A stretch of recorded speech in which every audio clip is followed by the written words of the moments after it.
अगर हमने ईश्वर की पवित्रता के बारे में इतना समझ लिया है तो अब हमारी जिम्मेदारी क्या है? हमारी जिम्मेदारी क्या है? हमने ईश्वर को क्या मजाक बना दिया है। क्या बना दिया? मजाक। ईश्वर को हमने ठट्ठों में उड़ाया है।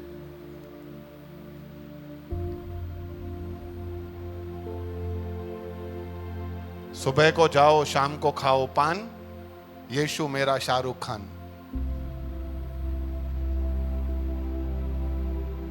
गली गली में टिक टिक, यीशु मेरा ऋतिक। भैया भावनाएं हैं। अरे कैसे भावनाएं हैं यार? तुम उसकी पवित्रता को नीचे कर रहे हो। वो पवित्र खुदा है। हमें ये बात को समझना है।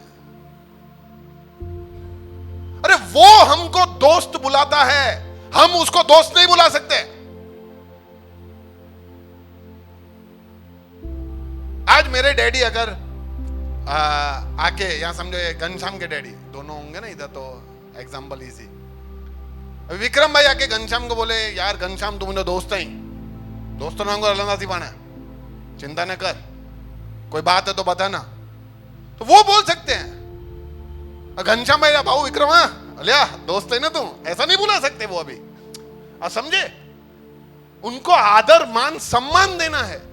हम ईश्वर का तौहीन करने पे तुल जाते हैं। अरे किसी भी इंसान के साथ, किसी भी एक्टर एक्ट्रेस के साथ तुम उसका कंपैरिजन कर दोगे,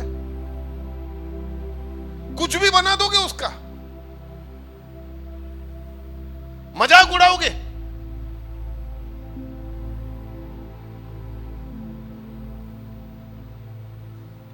ईश्वर हमारे इन सारे बचकानी हरकतों को नजरअंदाज करता है सिर्फ इसीलिए कि वो हमें मौका देता है कि हम सुधर जाएं। वो हमें मौका देता है कि हम एक सही तरीके का जीवन में आ जाएं, उसकी पवित्रता को हम समझें।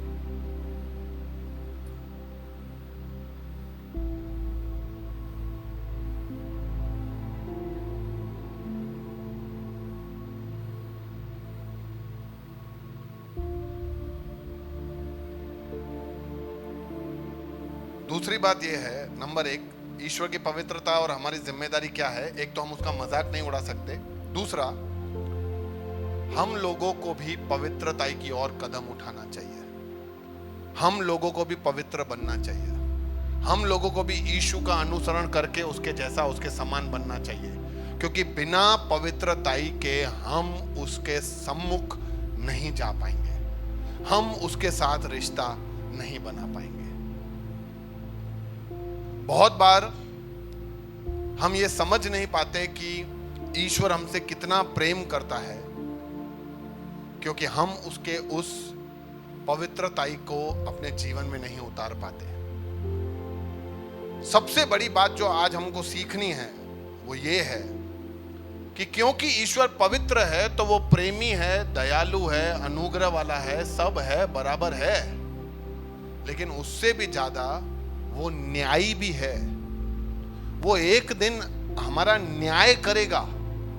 एक दिन ऐसा आने वाला है जब हम सब मरकर उसके सम्मुख जाके खड़े रहेंगे और वो हमारा न्याय करेगा। और जब वो हमारा न्याय करेगा, तब अगर हमारे अंदर पाप है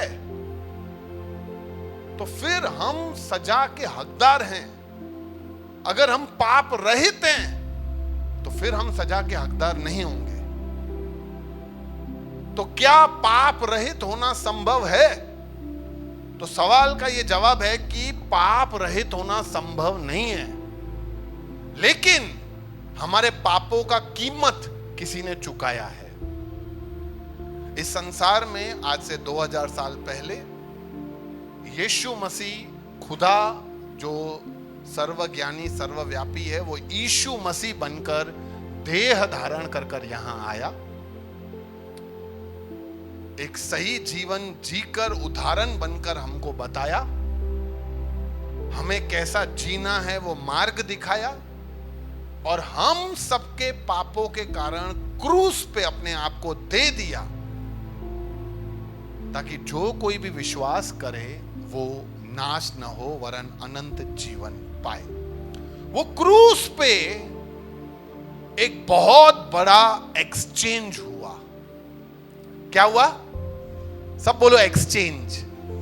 एक्सचेंज यानी अदला बदली हुआ, जहां पे हमारे पाप भरा जीवन वो यीशु ने अपने ऊपर उठाया और उसकी पवित्रताई हमारे जीवन में भेजी,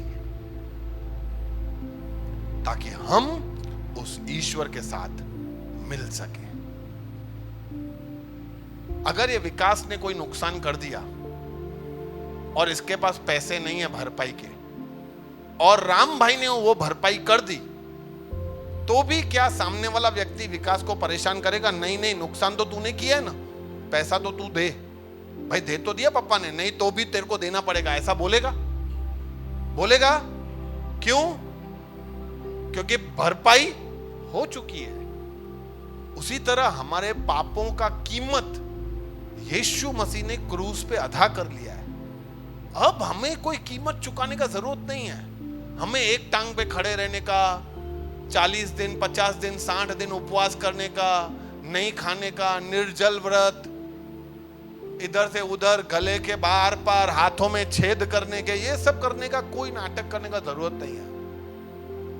हमारा सारा कीमत चुका दिया गया है, हमें सिर्फ विश्वास करना है। हालेलुया।